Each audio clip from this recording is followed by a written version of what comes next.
Television premier में नूरे हक शम्मे इलाही को बुझा सकता है कौन?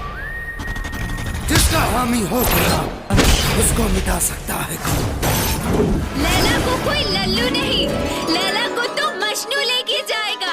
आपकी बेटी एक मामूली रिक्शा वाले के साथ इश्क फरमा रही है। नमस्कार दोस्तों, आप लोग देख रहे बानी good news Bhojpuri YouTube channel. तो बहुत बहुत स्वागत बा।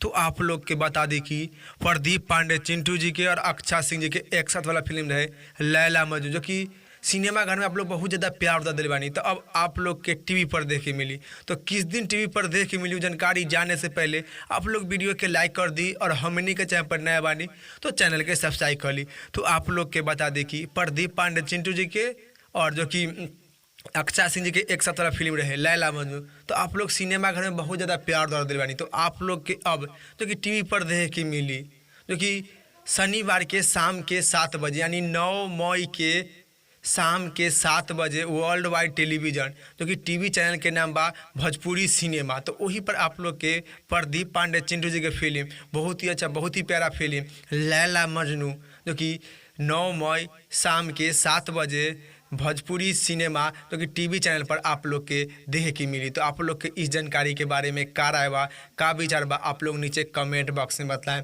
तो आप लोग के पूरी पक्की खबर बा, बहुत सारा कमेंट आयल बा कि प्रदीप पांडे चिंटू जी के अक्षय सिंह जी के लैला मजनू फिल्म कब देखे की मिली टीवी पर। तो आप लोग अब तैयारी हो जाइए 9 मई के शाम के 7 बजे वर्ल्ड वाइड टेलीविजन पर देखे खातिर। और इस जानकारी के बारे में का राय बा, का विचार बा, आप लोग नीचे कमेंट बॉक्स में बताएं। और इसी तरह से वीडियो से अपडेट खातिर और जानकारी खातिर आप लोग हमनी के channel good news Bhojpuri YouTube channel के साथ बन रही। फिलहाल में इतने, फिर से मिलेंगे अगले वीडियो में। जय हिंद, जय भोजपुरी।